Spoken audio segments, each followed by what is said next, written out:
umwana wanjye ishema ryanjye umwana wanjye ishema ryanjye umwana wanjye ishema ryanjye umwana wanjye ishema ryanjye. Bakunzi ba Radio Rwanda, uyu mwanya murarikiwe gukurikira ikinamico umwana wanjye ishema ryanjye, amahirwe akomeye ku babyeyi n'abarezi mu kwiga gukangura ubwonko bw'abana bacu no kubatoza imico myiza harimo gusoma no kwandika binyuze mu mikino. ariko ubu narumiwe koko, reka mugabo wa kutansubiza ubu si wowe mvugisha koko. ariko nyiramwi igihe wohere uvuga kuva mu gitondo kugeza saa sita ntushobora no kuruhuka. mbabara rwose wiguma kunsakuriza. ni inkuru imwe ya mucuti wawe Karemera nsigaje yonyine. Karemera se we noneho yabaye iki? hakundi reka nkubaze, wigize umutaramakuru w'inaha? ariko se kubimenya biragoye. reka da, ni umugore wawe wimbwiye nta wundi. ni ibiki se nyine? yewe ngo wa muhungu wabo mukuru disi yaratsinze, none babuze ubushobozi bwo kumwishyurira ibikoresho. cyakora ninjye washatse pe, wajya ureka gukabya wa mugore we. uzi ko naringize ngo hari igikuba cyacitse cyangwa se akaba yagize ibyago. ariko si byumva byoroshye senya, nyamara rwose buriya arababaye. nimba ari ibyo nari mbizi. nibyo Karemera yari yarabimbwiye. hakuze ubwo urumva nabikoraho iki ko n'ibyanjye byanyobeye. ibihe se mutoni wacu ko ataratsinda? umva mbese gutsinda ukabura ibikoresho nicyo kibazo cyonyine kibaho.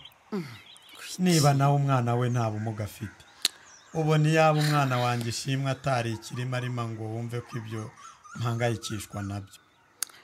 ariko uzareka ryari kwita umwana wacu ikirimo arima senya? igihe bababwiriye ko batavuga umwana w'ikirimo arima, ahubwo bavuga umwana ufite ubumuga bwo mu mutwe, kuki utabyumva koko? babara sinzi uko bigenze, nanjye byari bincitse. ntuzabyongere rwose, ahubwo nyibukije yuko ntigeze njya kumusohora mu nzu aho twamusize tuje guhinga, noneho ndasanga yinyariye cyangwa yinereye. ubu n'inzara yamwishe, dore ko nta n'umuntu uri mu rugo ngo amuhe ku gikoma. ariko ubundi nyiramwi, uriya umbonera amaherezo uriya mwana wacu ari ayahe koko?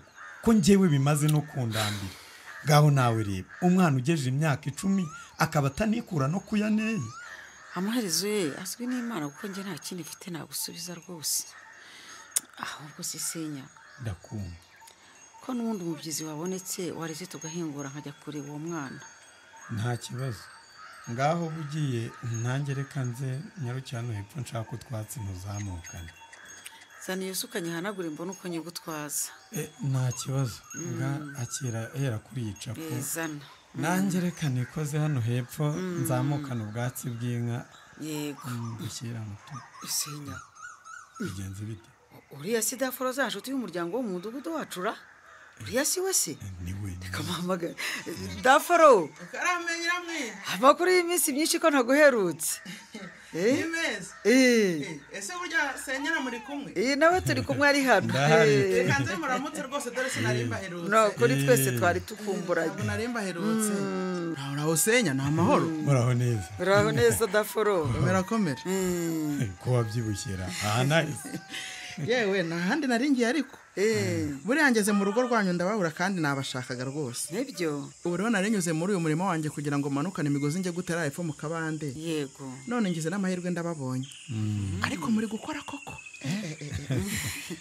yego rwose. ubu natwe tugiye guhingura dutashye. niba se wadushakaga waje tukajyana mu rugo, ko nanjye mpinguye tukajyana mu rugo Dafuro. ubu ndatashye, keretse se nyana ugiye gushaka ubwatsi bw'amatungo. erega si wowe wenyine nashakaga nyiramwe. mwembi nabashakaga rwose. nibyo kandi buriya si ngombwa gusubira mu rugo kuva mbabonye. n'ubundi nanjye ndahita nkomeza hariya hepfo. ahubwo reka tuganire hano, nimba bitari bugire icyo batwara nanjye simbatindira. oya ariko nta kibazo. ni amahoro se udushakira Dafuro? ni amahoro rwose, ahubwo dore nari mbazaniye inkuru nziza. kagira inkuru rero. inkuru nziza? nimwe ya Yesu Kristo se Dafuro? ariko rwose wagiye ureka ayo mashyengo yawe senya, reka twumve icyo inshuti y'umuryango itubwira. ndababwira rwose, ariko mubanze mumbwire. niko nyiramwe, karame, abana banyu Ishimwe na mushiki w'umutoni bameze bate? hewe baraho rwose. umuto nawe yagiye ku ishuri aho umusaza w'ishimwe nyine araho kwa kundi nawe umuzi. humura rero mbazaniye amakuru meza yabagirira akamaro kuri uwo mwana wanyu. Nibyo rwose. Koko yatugezeho rero. Ni ukuri burisha imwitaho byahindura byinshi mu buzima bwe. Umva mubwire Daforo, uko umwana wanjye ameze kose ntibiguha uburenganzira bwo kumushinyagurira.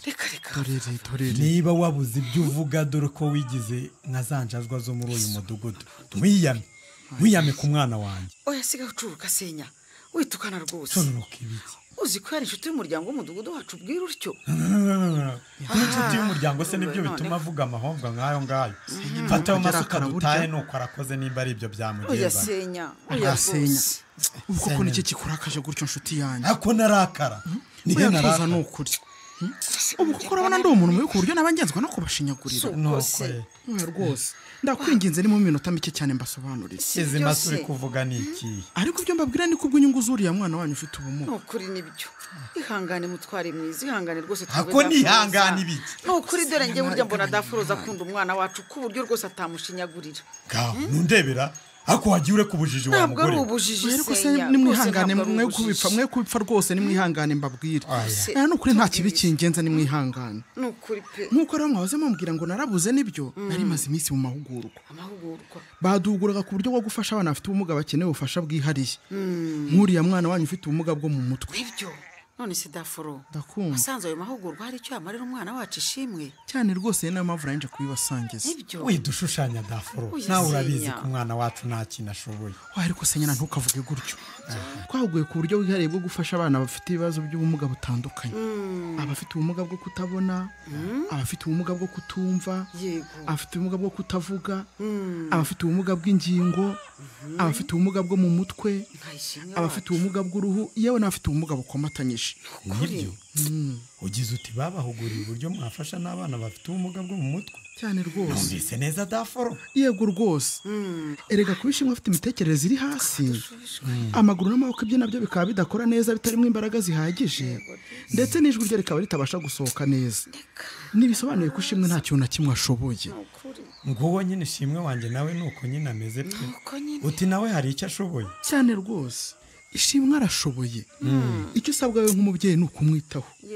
Ukamufasha ukurikije ubufasha bwihariye akeneye nk'umwana ufite ubumuga bwo mu mutwe. Nta kindi.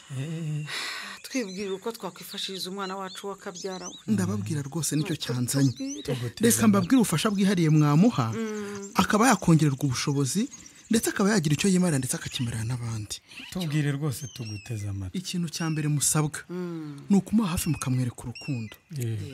Mugatangira kumenyereza gufata utuntu duto mu ntoki ze mukaba mwamuzanira nk'ibase mukamusaba kwikarabya.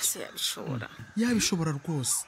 Ikindi murasabwa kujya bamujyana kwa muganga bagatangira kumugorora ingingo ku buryo no mu rugo namwe mushobora kubimukorera ndetse byangombwa mugatangira no kumutoza kugenda. Ko numva ubivuga nkaho tuzajya duhora tubimukorera. Yego nyine nugora mubimukorera kubera ko akeneye ubufasha bwihariye. Ntimugomba kurambirwa. Ibi bintu ntabwo muzabikora umunsi umwe ngo bite bikunda. Uranyumva senya? Musabwa guhozaho no kutarambirwa kandi buri gihe mukibuka gushimira ishimwe ko ntambwe yose ateye. Kabone niyo yaba atabikoze uko mwabishakaga. Kumushimira bizamutera imbaraga. Ariko uzi ko ibintu tutigeze tubitekerezaho koko we. Reka da. Nje numvaga ahubwo natangiye no kurambirwa ngomba guterera iyo. Reka kwaba ari uguhohotera umwana no kumubuza uburenganzira bwe. Ahubwo ikindi kintu cy'ingenzi nari nibagiwe. Ni uko mugomba kujya bamuganiriza. Mukamutega amatwi cyane. Mukagerageza kumva neza icyo ashaka kuvuga nubwo tubizi nyine ko atavuga neza. Ibyo nibikora rero bizatuma ishimwe abona ko hari abantu bamwitayeho kandi bashaka kumwumva. Bityo agira umwete wo kuvuga kandi yigiriye n'icyizere. Muranyumva? Turakumva. Uzi ko disi hari igihe nabonaga asa nk'ushaka kugira ikintu ambwira ngiye ngahita nigendera ngo n'ubundi sindi bwumva ibyo avuga. Ahubwo nyiramwe njyewe uzi ko yatangiraga no kuvuga nkamucecekesha ngo ari kunsakuriza. Oya ibyo ni bibi cyane ntimuzabyongere. Mukwiye kujya mumutega amatwi.